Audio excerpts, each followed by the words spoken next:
রাইসটা কেমন হয়েছে? একটু ফুড ব্লগিং করে দাও এই জায়গায়। এইটা আমি খেয়ে দেখাচ্ছি, এটা খুব টেস্টি। হ্যালো গাইস, শুভ সন্ধ্যা সবাইকে। তোমরা সবাই কেমন আছো? আশা করি সবাই ভালো আছো, আমিও খুব ভালো আছি। তো চলে এসেছি নতুন আর একটা ভিডিও দেখে। তো আজকে হচ্ছে আমার ভাইপোর জন্মদিন। দেখতেই তো পারলে আগে যে ওরা দুই ভাই বোনে খেতে বসেছে। আর এই যে আর রাতে রান্না বান্না শুরু হয়ে গেছে। আর অনেকটাই মানে বৃষ্টি হয়েছে, তো ওই জন্য মেঘলা মেঘলা আছে, ওই জন্য চারিদিকটা মানে বেশি অন্ধকার হয়ে গেছে। আর এই যে এটা হচ্ছে আমার কাকা রান্না করছে, আর আমি গুছিয়ে গুছিয়ে দিচ্ছি। মুটুরাম কাকা বলছে তাহলে তুই গুছিয়ে দে, আমি রান্না করে নিই। ঠিক আছে চলো রান্নাটা করেই নাও। আর সব উপরে এত চিল্লামিল্লি না, আর উপরে সব বক্স বাজাচ্ছে। আর ওই জন্য আমি এখানে মিউট করতে বাধ্য হয়েছি, যেহেতু জানোই তো কপিরাইট মেরে দেবে, ওই জন্য। আর কাকা এখানে ডালটা বসিয়েছে, ভেজ ডাল হবে, ওই জন্য। কাকা বলছে আমি কিন্তু ভেজ ডাল পারি না, তুই কর। আমি বলছি না না, তুমি করো না, কেন পারবে না? রান্না করতে বসলে সবই করা যায়। আর তারপরে এই যে তোমাদের একটু দেখিয়ে দিই ফাঁকে উপরে কেমন সাজিয়েছে। আর বলো না, বেলুনগুলো সাজিয়ে সাজিয়ে রেখেছে, আর সব বাচ্চা কাচ্চা গিয়ে সব ফাটিয়ে দিয়েছে। মানে আধা বেলুন পুরো ফাটিয়ে দিয়েছে, মানে সাজাতে না সাজাতে। জানোই তো মানে বাচ্চা কাচ্চা থাকলে নাও করা যায় না। আর আমাদের বাড়ির বাচ্চা কাচ্চাগুলো আসলে না কারুর কথা শোনে না, মানে ভাবে কি নিজেদের বাড়ির মতো করে নেয়। আর বাচ্চা কাচ্চা তো কিছু বলাও যায় না, যেহেতু বার্থডেতে এসছে, ওই জন্য। আর সাজিয়েছিল খুব সুন্দর, কিন্তু দেখো বেলুনগুলো কিছুই নেই, সব ফাটিয়ে দিয়েছে। মানে আগেই আমার ভিডিওটা করা দরকার ছিল, তাহলেই তোমরা দেখতে পাতে, কিন্তু আমার মাথাতেই আসেনি, নিচে কাজে ব্যস্ত ছিলাম না, ওই জন্য। তারপরে তোমার দাদাভাইকে বললাম না আমি তো উপরে যেতে পারবো না, তোমার দাদাভাইকে বললাম যাও একটু করে নিয়ে এসো ভিডিওটা, নাহলে পরে তো কিছুই করতে পারবো না, সব বেলুনগুলো ফাটিয়ে দেবে। এই যে দেখতেই পাচ্ছ। হবে না আজকে রান্না।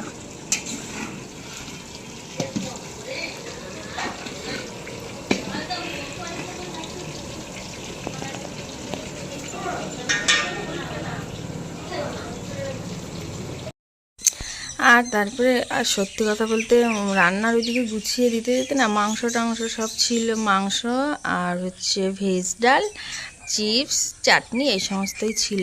কারণ রান্নার ওইগুলো গোছাতে গোছাতে না আমার আর গরমে ভালো লাগছিল না। আর বাবু জবরদস্তি করছে, না মাম্মি চলো আমি তোমাকে সাজিয়ে দিই। কোনো রকম একটা শাড়ি পরে নিয়েছি, আর এই যে দেখতেই পাচ্ছ আমি স্ট্যাচুভাবে দাঁড়িয়ে আছি, সাজিয়ে দিচ্ছে আমাকে। দেখো তোমাদের আগের ভিডিওটা যেটা দেখেছো বেলুন কটা ছিল, আর এখন দেখো কিছুই নেই।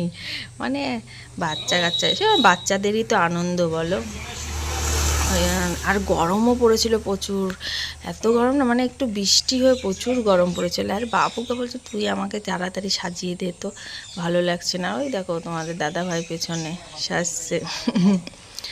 আচ্ছা আমাকে তুই আগে সাজিয়ে দে তাড়াতাড়ি বাবা, গরমে ভালো লাগছে না। হ্যাঁ, আর আমাকে বকছে বাবু, দাঁড়াও সাজিয়ে দিই ভিডিও করবে। তারপরে আমি তো স্ট্যাচু হয়ে গেছি, এই যে দেখতেই পাচ্ছ দাঁড়িয়ে আছি স্ট্যাচু উপরে। তা আমাকে বলছে তুমি লিপস্টিকটা পরে নাও মাম্মি। আর বাবুকে দেখো ড্রেসটা পরে কত সুন্দর লাগছে। আর রানি কালারের ড্রেস পরলে এমনি সত্যিই ভালো লাগে, সে কালো হোক আর পরিষ্কার। আর এই দেখো তোমার দাদাভাই আমাকে কি বলছে।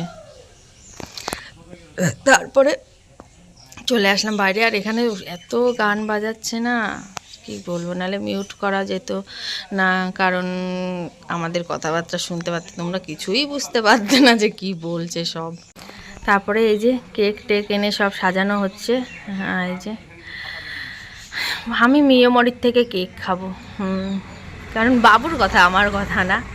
দেখো এই যে সবাই ভিডিও করা নিয়ে ব্যস্ত, আর আমিও ভিডিও করছি তখন, মানে কোনো রকম সেজে গুজে একদম চলে এসছে। আর এই যে নিশাবাবু আমার ভাইজি, এটাও ভাইজি আছে, অনেক সব ফ্যামিলির লোকজন আছে, বাচ্চা কাচ্চা, মানে বেশি বাচ্চা কাচ্চাই আছে, বেশি বড় করে করাই হয়নি, ওই ঘরোয়াভাবেই করা হয়েছে। এবার বাচ্চা কাচ্চা না করলে তো হয় না, জানোই তো আশেপাশের বাচ্চা কাচ্চা থাকে, ফ্যামিলির বাচ্চা কাচ্চা থাকে, তাদেরকে না বললে হয় না। কারণ ওরাই তো আনন্দ করবে। এই যে দেখতে পাচ্ছ মাথায় ঝুঁটি বেঁধে দুইজনে, এটা আমার বৌদি আর এই যে এই দেখা কি যে ফুসুর ফুসুর করছি কে জানে, আমি নিজেও জানি না যে কি ফুসুর ফুসুর করছিলাম।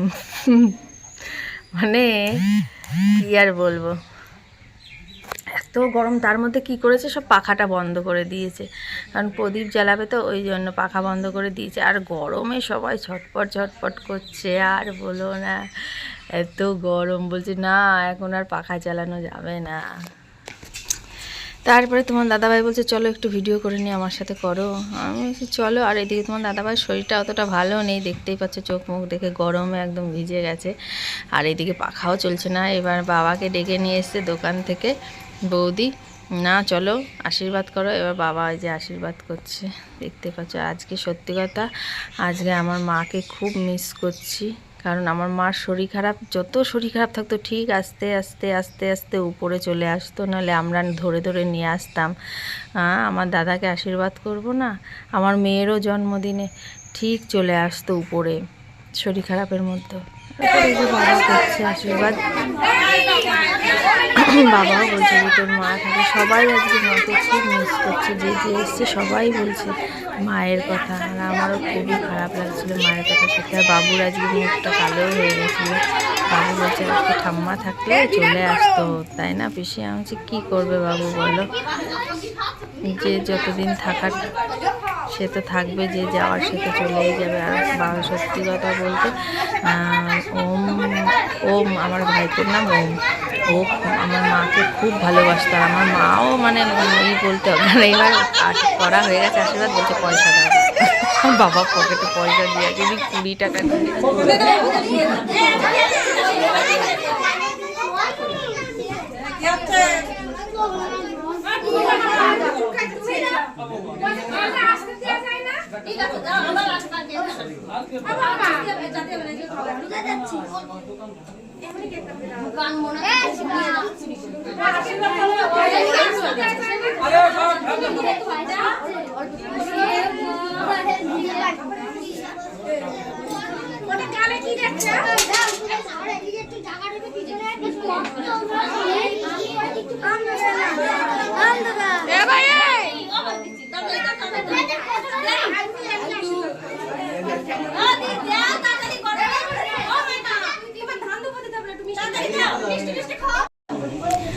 তারপরে এই যে দেখো তোমাদের দাদাভাই আশীর্বাদ করছে, আমি করলাম। তারপরে বলছে গুরুকে ডাকো, মানে ওর পিসমশাইকে পিসমশাই বলে না, গুরু বলে ডাকে, গুরুকে ডাকো আমাকে আশীর্বাদ করুক। মানে গুরুর সাথে ওর খুব বন্ডিং, খুব ভালোবাসে গুরুকে।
তারপরে এই যে খাওয়া দাওয়া হচ্ছে সবার। উপরেই বসার ছিল কিন্তু সবাই বলছে না বাইরেই বসবো, হাওয়ায় খুব ভালো লাগবে। আমিও বললাম ঠিক আছে তাহলে বাইরেই দিয়ে দাও বাচ্চাদের। তো চলো, ভিডিওটা নিশ্চয়ই তোমাদের ভালো লেগেছে। ভালো লাগলে একটা লাইক করো, কমেন্ট করো, আর প্লিজ চ্যানেলটিকে নতুন যারা সাবস্ক্রাইব করো। তো বাই বাই, টাটা সবাইকে।